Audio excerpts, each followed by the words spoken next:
మకర రాశి వారికి వార ఫలాలు ఈ రకంగా ఉన్నాయి. జన్మ జాతకరీత్యా ఉన్నటువంటి దశాంతర దశల్ని పరిగణలోకి తీసుకోకుండా కేవలం గ్రహ సంచారం ద్వారా వచ్చేటువంటి ఫలితాలను కనుక సమీక్షించి చూసినట్టయితే రాశిలో రవి బుధ కేతువుల యొక్క సంచారం, తృతీయంలో కుజుని యొక్క సంచారం, సప్తమంలో రాహు యొక్క సంచారం, లాభంలో గురు శుక్రుల యొక్క సంచారం, వ్యయంలో రవి బుధ కేతువుల యొక్క సంచారం, ఈ రకమైన సంచారం జరుగుతుంది. ఈ రకమైన సంచారం జరుగుతున్నప్పుడు మరి ఏలినాటి శని ప్రభావం అయితే ఉంది. మరి ఏలినాటి శని ప్రభావం నుంచి బయటపడేది ఎట్లాగా అంటే, ప్రభావం నుంచి బయటపడడానికి అనేక ప్రక్రియలు ఉన్నా కూడా అవి తాత్కాలికమైనటువంటి ఉపశమతిని కలగజేస్తాయి. ఆ విధంగా కాకుండా కొంత దీర్ఘకాలికమైనటువంటి ఉపశాంతి పొందాలి అని అనుకున్నట్టయితే మకర రాశి వారు పశువులకి, ప్రత్యేకించి ఎడ్లకు మువ్వలు అవి తయారు చేయించి ఇవ్వాలి. మువ్వలు కనుక తయారు చేయించి ఇచ్చినప్పుడు ఆ మువ్వల యొక్క శబ్దంతో అనేక రకాలైనటువంటి క్రిమికీటకాదులు నశించడమే కాకుండా లక్ష్మీప్రదం, చక్కటి సునాదంగా ఉంటాయి అవన్నీ. ఈ సునాదంగా ఉండేటువంటి ప్రక్రియని కనుక అవలంబించగలిగినట్టయితే, తయారు చేయించి ఎడ్లకు కనుక ఇవ్వగలిగితే ఎడ్లను అలంకారం చేసినా కూడా ఉపయోగపడుతుంది. మరొకటి ఏమంటే, ఈ మకర రాశి వారికి విజయప్రాప్తి సూక్తం, విజయప్రాప్తి సూక్తం అనేటువంటిది ఎప్పుడూ కూడా, ఐశ్వర్య సూక్తం అనేటువంటిది, విజయప్రాప్తి సూక్తం అనేటువంటిది ఎప్పుడూ కూడా మకర రాశి వారికి నిరంతరం కూడా అనేక లాభాలు అందించగలిగినటువంటివి. కాబట్టి ఈ సూక్తాలను అనుసరించి 24/1/2019 సంభవించబోయే సంకటహర చతుర్థి అనే మహాపర్వదినాన్ని ఉపయోగించుకొని వీళ్ళు కనుక హోమ ప్రక్రియను కనుక అవలంబించగలిగినట్టయితే సమస్తమైనటువంటి దోషాల నుంచి బయటపడటమే కాకుండా లాభాన్ని, విశేషమైన లాభాన్ని అందిపుచ్చుకునే అవకాశాన్ని వీళ్ళు పొందగలుగుతారు. మీనరాశి వారికి వార ఫలాలు ఈ రకంగా ఉన్నాయి. రాశి ఫలాలను పరిశీలించే ముందు గ్రహ సంచారాన్ని ఒకసారి పరిశీలించి చూద్దాం. రాశిలో కుజుని యొక్క సంచారం, పంచమంలో రాహు యొక్క సంచారం, లాభంలో రవి బుధ కేతువుల యొక్క సంచారం, రాజ్యంలో శనేశ్వరుని సంచారం, భాగ్యంలో గురు శుక్రుల యొక్క సంచారం జరుగుతోంది. ఈ రకమైనటువంటి సంచారం జరుగుతున్నప్పుడు మనకి పంచమంలో జరుగుతున్నటువంటి రాహు యొక్క సంచారం చిన్న చిన్న ఇబ్బందులను కలగజేసినా కూడా, లాభంలో రవి బుధ కేతువుల యొక్క సంచారం, ఇటువంటి మహత్తరమైనటువంటి సమయం చాలా కొద్ది సమయాల్లో కొద్ది మందికి మాత్రమే లభ్యమవుతుంది. అటువంటి అలభ్యమైనటువంటి సమయం మీనరాశి వారికి భగవంతుడు ప్రసాదించాడు.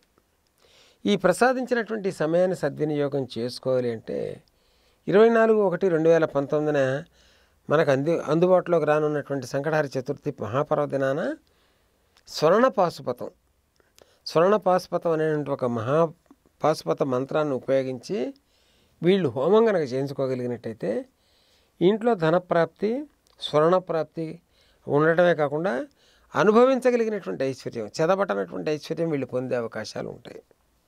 స్వర్ణపాశుపతం అని చెప్పేసి సువర్ణపాశుపతం అంటాం.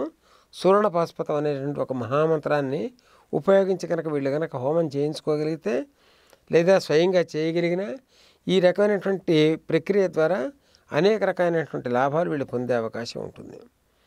మరొక సూచన ఏమిటంటే, మీనరాశి వారికి పంచమంలో జరుగుతున్నటువంటి రాహు యొక్క సంచారం వల్ల చిన్న చిన్న ఇబ్బందులు ఏర్పడే అవకాశం ఉన్నా కూడా ఈ ఇబ్బందుల నుంచి బయటపడాలి అన్నట్టయితే ఎవరైనా వృద్ధులకి కనీసం ఒకళ్ళిద్దరికైనా సరే ఈ నేత్ర సంబంధించినటువంటి, అంటే ఐ హాస్పిటల్స్ దగ్గర కళ్ళజోళ్ళ యొక్క దానం, సులోచన దానం అంటుంది దీన్ని.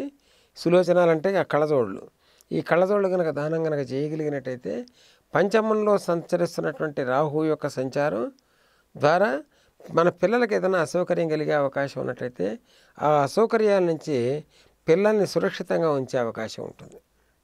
కాబట్టి అనాథలకి, లేకపోతే వృద్ధులకి, లేకపోతే వారంతటా వారు తీసుకోలేనటువంటి పరిస్థితిలో ఉన్నటువంటి, ఆర్థికంగా మందస్థితిలో ఉన్నటువంటి వారికి ఈ సులోచన దానం చేయించగలగాలి.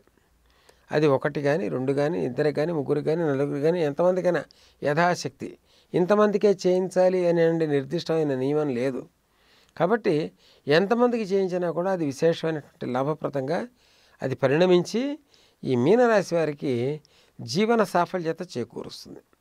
మీనరాశి వారికి మరొక సూచన కూడా తప్పనిసరిగా ఇవ్వవలసినటువంటి పరిస్థితే. ఇప్పుడు వర్తమానంలో శనేశ్వరుడు రాజ్యస్థానం అంటే 10th ప్లేస్లో ఆయన ఒక్కడే ఉన్నాడు. నిన్న మొన్నటి దాకా రవిబుధులతో కలిసి ఉన్నాడు. ఇప్పుడు ఆయన ఒక్కడే ఉన్నాడు. ఈ ఒకడే సంచరిస్తున్నటువంటి సంబంధించినటువంటి ఆ స్థానంలో సంచరిస్తున్నాడు కాబట్టి ఆయన మందస్థితికి కారణం అవుతాడు. కాబట్టి ఉన్నతమైనటువంటి ఉద్యోగం రావాలన్నా, ఉద్యోగంలో అభివృద్ధి కావాలన్నా ఏదో రకమైనటువంటి ఆటంకం కలిగే అవకాశాలు ఉంటాయి. ఈ ఆటంకాల నుంచి బయటపడాలి అంటే గురునాం సాంబశివ, అంబతో కూడినటువంటి శివుడు. ఈ అంబతో కూడినటువంటి శివుణ్ణి ప్రతిమాదానం చేయించగలగాలి. ప్రతిమాదానాలు కనుక దానంగా చేయించినట్టయితే మీనరాశి వారికి విశేషమైనటువంటి లాభాలు కలగటమే కాకుండా అనుభవించగలిగే అదృష్టం కూడా భగవంతుడు ప్రసాదిస్తాడు. కుంభరాశి వారికి ఫలితాలు ఈ రకంగా ఉన్నాయి. కుంభరాశికి ఈ గోచార రీత్యా ఉన్నటువంటి పరిస్థితిని కనుక పరిశీలించి చూసినట్టయితే ద్వితీయంలో కుజుని యొక్క సంచారం, 6వ రాహు యొక్క సంచారం, రాజ్యంలో గురుశుక్రుల యొక్క సంచారం, లాభంలో శనేశ్వరుని యొక్క సంచారం, వ్యయంలో రవి బుధ కేతువుల యొక్క సంచారం కనబడుతుంది. ఈ రకమైన సంచారం కలిగినటువంటి దీంట్లో పరిస్థితుల్లో కుంభరాశి వారికి ద్వితీయంలో జరుగుతున్నటువంటి కుజుని యొక్క సంచారం, 6వ జరుగుతున్నటువంటి రాహు యొక్క సంచారంతో కూడినటువంటి ఫలాల్ని, అమృతమైనటువంటి ఫలాల్ని అందుకునేదానికి అవకాశం ఉంది. ఈ అవకాశం ఏ రకంగా ఉందంటే 24/1/2019 మనకు లభ్యమయ్యేటటువంటి సంకటహర చతుర్థి మహాపర్వదినాన్ని దృష్టిలో పెట్టుకుని కుంభరాశి వారు ఈ సంకటహర చతుర్థి వ్రతాన్ని చేయించగలగాలి. ఆ రోజున ఏకాదశి రోజున ఉపవాసం ఉండటం ఒకటి. ప్రతి ఏకాదశికి కనీసం 1 సంవత్సరం పాటు నియమం కనుక పెట్టుకుని 1 సంవత్సరం పాటు కనుక ఏకాదశి వ్రతాన్ని కనుక అవలంబించినట్టయితే కుంభరాశి వారికి అందవలసినటువంటి కొంత లాభాన్ని, దానికి 10 రెట్లు ఎక్కువగా లాభాన్ని పొందే అవకాశాన్ని వీళ్ళు సృష్టించుకోగలుగుతారు. కుంభరాశి వారికి స్వయం కృషితో సృష్టించుకోగలిగినటువంటి అవకాశం భగవంతుడు ఇచ్చాడు. రెండవది దివ్య దేవతా సేవనం, సప్తర్షి మంత్రాలు, దివ్య దేవతలు. ఎవరైనా సరే మంచి విద్వత్తు కలిగినటువంటి వారి దగ్గరికి, పండితుల దగ్గరికి పాదపూజ చేసి వారికి కనుక సరి అయినటువంటి దక్షిణ తాంబూలాలు కనుక ఇచ్చినట్టయితే, సత్కరించినట్టయితే, ఆ ఇచ్చినటువంటి దానం వల్ల, చేసినటువంటి చిన్న సత్కారం వల్ల కుంభరాశి వారు విశేషమైనటువంటి లాభాలని తప్పనిసరిగా పొందే అవకాశాలు ఉంటాయి.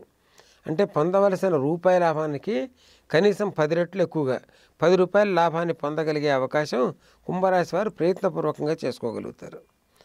ఆ కారణం చేత ఈ చిన్న చిన్న ప్రక్రియలు మనం అవలంబించక తప్పదు. రెండవది కుంభరాశి వారు వారికంటే పెద్దవారు కనుక ఇంట్లో కనుక ఉన్నట్టయితే వారి కాళ్ళకి నూనె రాయటం. ఎందుకంటే రాబోయే సమయంలో ఏలినాటి శని వచ్చే అవకాశం వచ్చేసింది, చాలా దగ్గరికి వచ్చింది. ఏలినాటి శని ప్రవేశం జరగబోతోంది. జరిగిన తర్వాత ఏలినాటి శని ప్రభావం ఏ రకంగా అయినా సరే కుంభరాశి వారి మీద కాదు, ఏ రాశి మీదైనా ఉంటుంది. కుంభరాశి వారు ఇటువంటి ప్రమాదాల నుంచి బయటపడాలంటే, సురక్షితమైనటువంటి ప్రదేశానికి వీళ్ళు కనుక వెళ్ళాలి అంటే శాస్త్ర సమ్మతమైన విశేషం ఏంటంటే వీళ్ళకి పెద్దవారికి కాళ్ళకి నూనె రాయటం, నువ్వుల నూనె రాయటం. ఆ రకంగా కనుక వీళ్ళు అవలంబించినట్టయితే, ఆ రకమైనటువంటి ప్రయత్నం కనుక వీళ్ళు చేయగలిగినట్టయితే ప్రస్తుత వర్తమాన సమయంలోనే కాకుండా రాబోయే భవిష్యత్ సమయంలో కూడా ఈ రకమైన దోషాలు, ఏ రకమైన దోషాలు ఉన్నా సరే ఆ దోషాలన్నిటి నుంచి కూడా పరిహార ప్రక్రియను అవలంబించినట్టుగాను, తద్వారా సుఖకరమైనటువంటి జీవితాన్ని పొందినట్టుగాను మనం భావించవచ్చు. ఈ వీడియో గనుక మీకు నచ్చినట్లయితే లైక్ చేయండి, షేర్ చేయండి. మరిన్ని వీడియోస్ కోసం మా ఛానల్ను సబ్స్క్రైబ్ చేయండి.